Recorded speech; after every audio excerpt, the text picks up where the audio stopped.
everyone and welcome back to the Awesome Physio YouTube channel. Today we're going to be talking through our top stretches for guitar players. So when you're holding the guitar, obviously we've got the neck and the body of the guitar.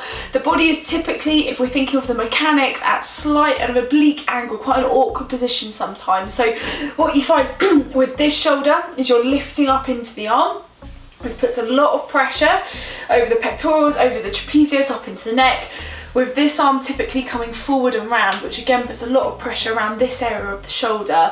What we're also doing, if we're thinking of neck mechanics after a long period of time, is you're looking down when you're playing, particularly obviously when you're starting out, and that can put a lot of pressure and tightness into the back of the neck, typically the base of the neck.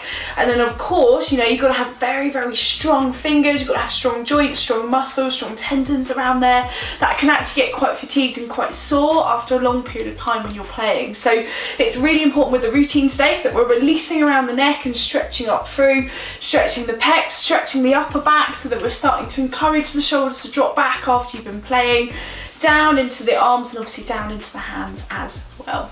So the first exercise, we want to stretch the upper fibers of the trapezius muscle and around the back of the neck. So absolutely vital. We've looked at this in other videos, but we're going to start off with this one with our stretching routine.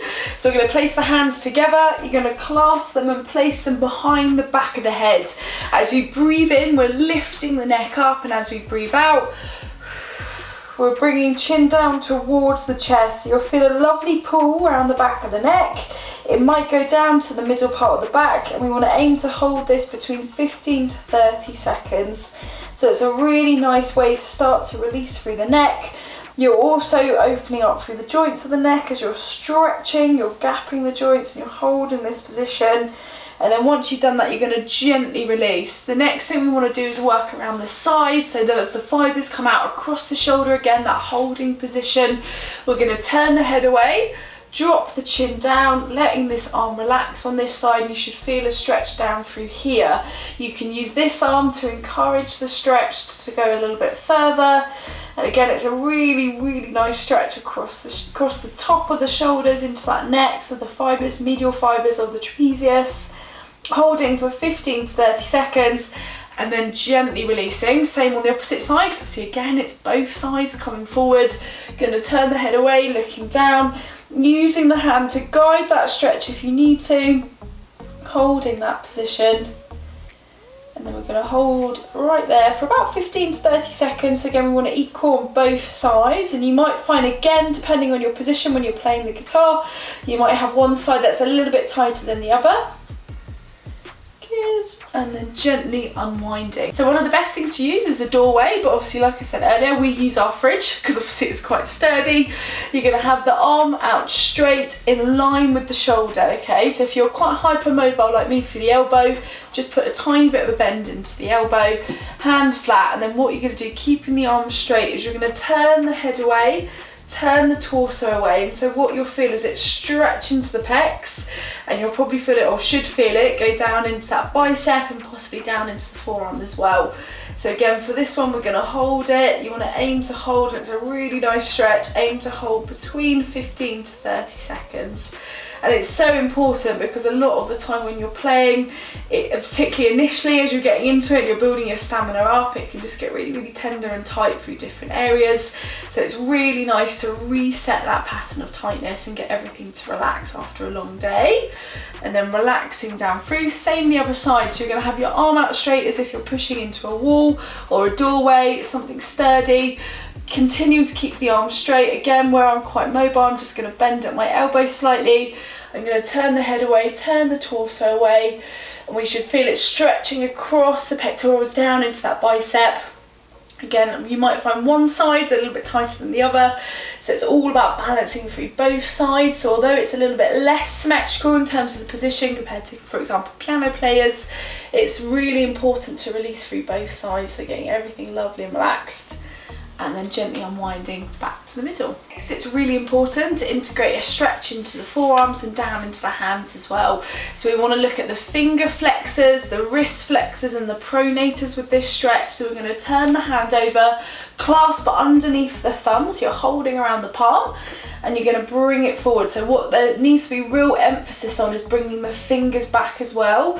So it's not just about stretching into the forearm, you're stretching back through the fingers, so you're working into the palm of the hand as well.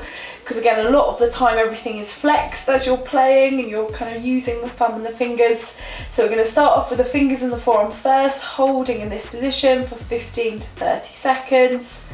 And relaxing, demonstrating on the other side again. So we want to have the palm facing upwards, hold underneath the thumb, and you're going to stretch it forward. Again, I can't go all the way because I'm quite hypermobile on my elbows, but you want to reach for about there. And again, that real emphasis on bringing the fingers back as well. So you want to really stretch into the palm, into the forearms, holding for 15 to 30 seconds. And then gently unwinding, and then same on the outer side as we're holding. You want to stretch into kind of the extensors and the supinators as well. So we're going to go the opposite way, placing the hand round. So you're going to hold again underneath the thumb like we did before, and you're going to keep the wrist bent and stretch the hand forward. So you're holding this position, and it's a really nice stretch. You'll feel it around the side of the forearm, because again, it's very common when you're playing that all forearm muscles get quite tight after a while. So although it's possibly more likely to be more tender higher up with guitar players and into the fingers, so fingers and the neck and shoulders, it's still really good to stretch into the forearms and into the hand as well. Gently unwinding, 15 to 30 seconds, and then the opposite side. So again, turning the hand over, other hand is below the thumb, and you're going to stretch down and forward. So again, holding here, so should feel really nice, aiming between 15 to 30 seconds before we stretch out into the fingers and the thumb. So again, holding that there, lovely, and then gently unwinding. Next, we're going to look at stretching very gently into the fingers and the thumb. So again, if you're fixed like this, it can get really stiff, really tight into the fingers. So what you're going to do with one hand, you're going to fix over the joint that you're going to traction. So you want to go as low down as you can to where the joint attaches into the hand, so around here. So you're going to hold there, and then what you're going to do is you're going to pull straight up. So you want it to be in line with the joint itself. So you're going to pull away, holding for about 2 to 5 seconds, and then relaxing. So it should be very slow, very gentle. So don't go too hard. You're just trying to give a little bit of traction. You can feel that, hear that click. So we're tractioning through the joint, and you're holding around the whole finger. So again, with this one, I'm pulling directly in line with the finger, holding for a couple of seconds, and then relax. And the next one, again, always in line with the finger direction. So you don't want to suddenly pull off at a weird angle. You want it to be in line with the direction that the finger's going. And again, same again, holding for a couple of seconds, pulling in that position, and then your little finger as well. Lovely.